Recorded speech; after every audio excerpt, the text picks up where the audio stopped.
मैं मनोज, साहचार्य हिंदी विभाग, राजा सिंह महाविद्यालय सिवान। हिंदी साहित्य के इतिहास पर केंद्रित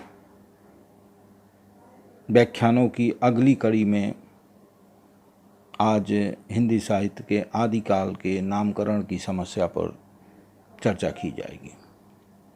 विगत के व्याख्यानों में हम लोगों ने व्यापक चर्चा के बाद इस निष्कर्ष पर हम लोग पहुँचे हैं कि हिंदी साहित्य का आरंभ 1000 ईस्वी के लगभग होता है और उसका काल निर्धारण भी हम लोगों ने व्यापक चर्चा के बाद निष्कर्ष पर हम लोग पहुंच चुके हैं। लेकिन एक प्रश्न और खड़ा होता है कि उस प्रश्न के संदर्भ में तमाम विद्वानों में, हिंदी साहित्य के जानकार इतिहासकार विद्वानों में मतभेद है कि आरंभ के काल को 1000 ईस्वी से 1350 ईस्वी में रचे गए रचनाओं के आधार पर उक्त काल को क्या नाम दिया जाए, क्योंकि नामकरण इतिहास लेखन में नामकरण की प्रवृत्ति होती है। नामकरण अनिवार्य होता है, क्योंकि नामकरण का आधार उस युग की प्रवृत्ति, उस युग के कवि और कविताओं में अभिव्यक्त चिंता और विषय पर आधारित होता है। इस आधार पर शुरुआती दौर के हिंदी साहित्य के इतिहास के कालखंड का नामकरण किया गया, तमाम विद्वानों ने किया। जैसे हिंदी साहित्य के इतिहास के लेखन की शुरुआत डॉक्टर ग्रियर्सन ने की, तो उन्होंने ही शुरुआती दौर के नामकरण की शुरुआत उन्होंने ही की थी। डॉक्टर ग्रियर्सन ने इसे चारण काल से अभिहित किया था। चारण काल से स्पष्ट है कि उनका कहना था कि जो राजाश्रय में जो चारण कवि रचना करते थे उसी की प्रवृत्ति अधिक है, लेकिन उनके इस नाम के पक्ष में अपने मिश्रबंधी विनोद में कोई ठोस तर्क नहीं देते हैं। वो तो मानते हैं कि हिंदी साहित्य का आरंभ 643 ईस्वी से माना जाना चाहिए, लेकिन उस समय की किसी चारण रचना या प्रवृत्ति का वो उल्लेख नहीं करते। वस्तुतः इस प्रकार की रचनाएं 1000 ईस्वी तक मिलती ही नहीं है। 1000 ईस्वी के बाद ही इस तरह की रचनाएं मिलती हैं। इसलिए डॉक्टर ग्रियर्सन द्वारा दिया गया नाम तार्किक प्रतीत नहीं होता है। उसके बाद स्वाभाविक है मिश्रबंधु आते हैं। मिश्रबंधुओं ने मिश्रबंधु विनोद में हिंदी साहित्य के आरंभ के काल को प्रारंभिक काल नाम से अभिहित करने की वकालत की है। लेकिन प्रारंभिक काल कहने के पीछे कोई एक ऐसी विशेषता या प्रवृत्ति का पता नहीं चलता जिससे उस कालखंड की एक विशेष प्रवृत्ति या विशिष्ट प्रवृत्ति को रूपायित करे। एक सामान्य सा नाम लगता है। इसके नामकरण में किसी प्रवृत्ति को आधार नहीं बनाया गया है। इस नामकरण को तमाम विद्वानों ने नकारा है, उसे स्वीकार नहीं किया है। उसके बाद आते हैं आचार्य रामचंद्र शुक्ल। आचार्य रामचंद्र शुक्ल ने अपने हिंदी साहित्य के इतिहास में इस कालखंड का नाम वीरगाथा काल प्रस्तावित किया है। वीरगाथा काल के नामकरण को स्पष्ट करते हुए शुक्ल जी अपना तर्क देते हैं और कहते हैं कि आदि काल की इस दीर्घ परंपरा के बीच प्रथम 150 वर्ष के भीतर जो रचना की किसी विशेष प्रवृत्ति का निश्चय नहीं होता है। धर्म, नीति, श्रृंगार, वीर सब प्रकार की रचनाएं दोहों में मिलती हैं। इस अनिर्दिष्ट लोक प्रवृत्ति के उपरांत जब से मुसलमानों की चढ़ाइयों का प्रारंभ होता है, तब से हम हिंदी साहित्य की प्रवृत्ति एक विशेष रूप से बंधती हुई पाते हैं। राजाश्रित कवि और चारण जिस प्रकार नीति, श्रृंगार आदि के फुटकल दोहे राजसभाओं में सुनाया करते थे, उसी प्रकार अपने आश्रयदाता राजाओं के पराक्रम पूर्ण चरित्रों एवं गाथाओं का वर्णन करते थे।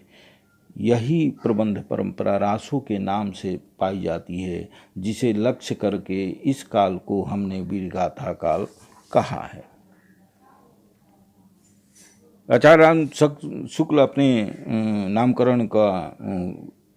नामकरण के पीछे के तर्क को स्पष्ट करते हुए ये कहते हैं, लेकिन इसमें बात स्पष्ट होती है कि इन्होंने इस संदर्भ में 3 कारण बताए हैं।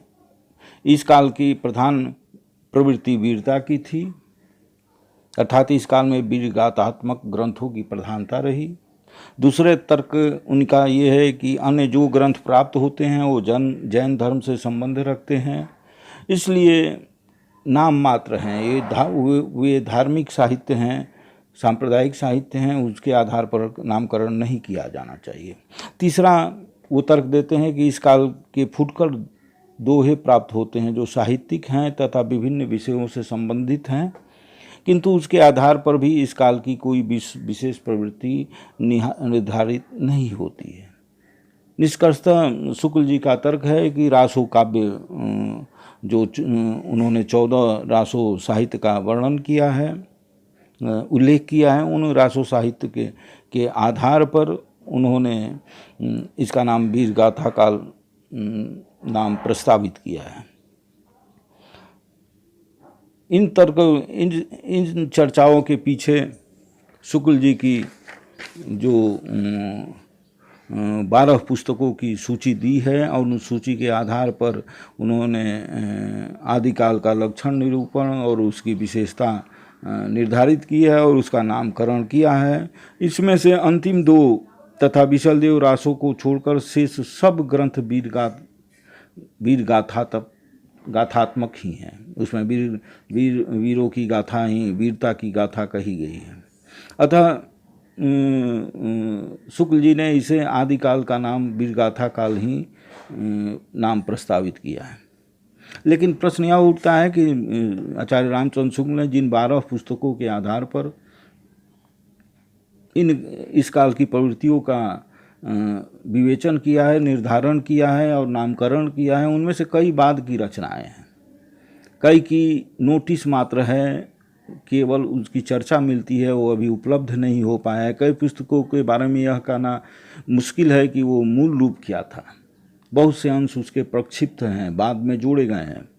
मसलन नए शोधों के आधार पर खुमान रासो और विशलदेव रासो को 16वीं शताब्दी की रचना मानी जाती है। हमीर रासो को केवल सूचना उसका उपलब्ध है, अभी पुस्तक प्राप्त, वह ग्रंथ प्राप्त नहीं हो पाई है। इसकी सूचना, इसकी चर्चा दूसरे ग्रंथों में मिलती है, लेकिन ये मूल रूप में ये ग्रंथ उपलब्ध नहीं हो पाया है। इसी प्रकार प्रसिद्ध महाकाव्य पृथ्वीराज रासो को अर्ध प्रमाणिक रचना मानी गई है, वो मूलतः पूर्णतः प्रमाणिक रचना नहीं मानी गई है। अतः केवल इन पुस्तकों के आधार पर शुक्ल जी का यह निर्णय कि वीरगाथा काल नाम दे देना चाहिए, वो उचित नहीं प्रतीत होता है। इसके अतिरिक्त इस काल के में जो रचनाएं हुई हैं उसका मूल स्वर वीर का भी ही, वीरता का भाव ही नहीं है। इस काल की रचनाओं में धार्मिक, श्रृंगारिक और लौकिक साहित्य की भी रचना हुई है। वीरगाथा काल नामकरण के कारण इन प्रवृत्तियों की उपेक्षा हो जाती है। आचार्य शुक्ल के वीरगाथा काल नामकरण को इन तर्कों के आधार पर तमाम विद्वानों ने नकारा है, जो उचित भी प्रतीत होता है, क्योंकि वीरगाथा काल से के नामकरण से उस समय उस कालखंड में रचे गए धार्मिक, श्रृंगारिक और लौकिक साहित्य की अवहेलना होती है, उसकी विशेषताओं का प्रतिबिंबन नहीं होता है। इस कारण इस नाम को समीचीन नहीं माना गया। इसके आगे राहुल सांकृत्यायन ने विवेच्य काल को सिद्ध सामंत काल कहा है। यह नाम केवल दो वर्गों की ओर संकेत करता है, सिद्ध और सामंत। सिद्ध जहाँ रचनाकार थे, वहीं सामंत रचना प्रेरक। राहुल जी ने जो यह संयोग बनाया है वह भी तर्कसंगत नहीं है। इसके अतिरिक्त इसकी यह कई अन्य प्रवृत्तियों को नज़रअंदाज कर देती है।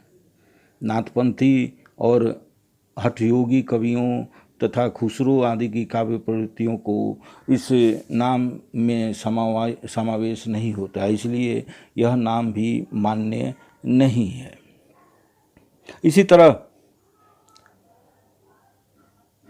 रामकुमार वर्मा भी नाम प्रस्तावित करते हैं। वो आदिकाल को दो खंडों में विभाजित करते हैं, संधि काल और चारण काल।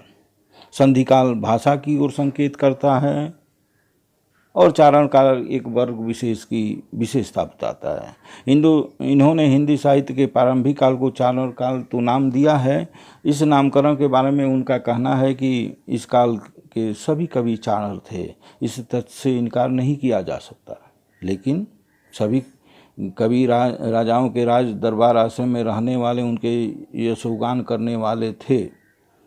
उनके द्वारा रचा गया साहित्य चारणी कहलाता है, किंतु विद्वानों का मानना है कि जिन रचनाओं का उल्लेख रामकुमार वर्मा ने किया है वो रचनाएं प्रमाणिक नहीं हैं। उनकी बहुतों की मूल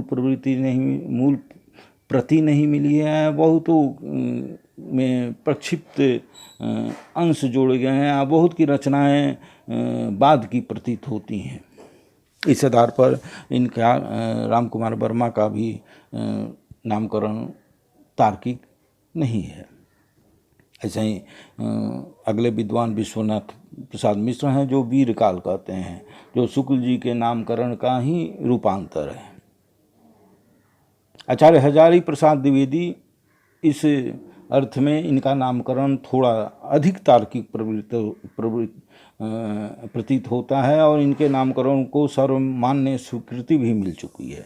आचार्य हजारी प्रसाद द्विवेदी 1000 ईस्वी से 1400 ईस्वी तक के कालखंड को आदिकाल नाम देना प्रस्तावित करते हैं। उन्होंने आदिकाल के अंतर्गत धार्मिक रचनाओं का भी समावेश किया है। उनका तर्क है कि यदि इस काल की धार्मिक रचनाओं को साहित्य का अंग न माना गया तो भक्ति काल की संपूर्ण संपदा से हमें हाथ धोना पड़ेगा। आचार्य शुक्ल ने जिस साहित्य को सांप्रदायिक और धार्मिक कहकर नकार दिया था, आगे के काल में वही मूल प्रवृत्ति बनकर पूरा भक्ति काल का आंदोलन खड़ा होता है।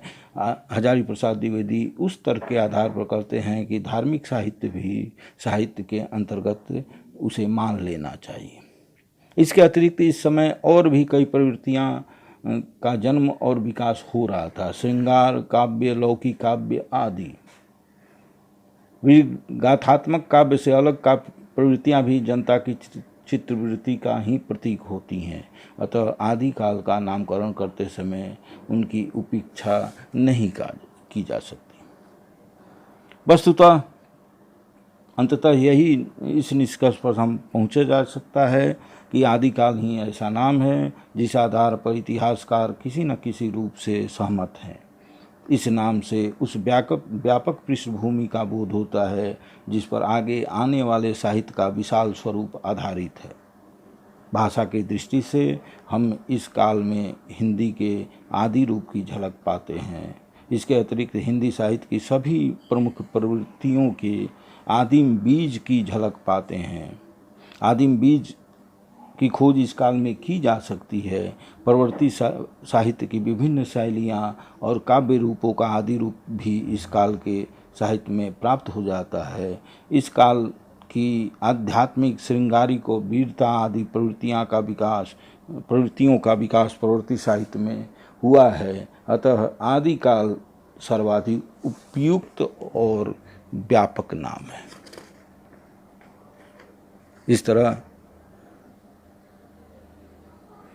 हिंदी साहित्य के आदिकाल के नामकरण को लेकर जो चिंताएं जो विवाद हिंदी साहित्य के विद्वानों के बीच में था, अंततः यह निष्कर्ष सब आम सहमति बन चुकी है कि इसे आदिकाल ही कहना अधिक समीचीन होगा।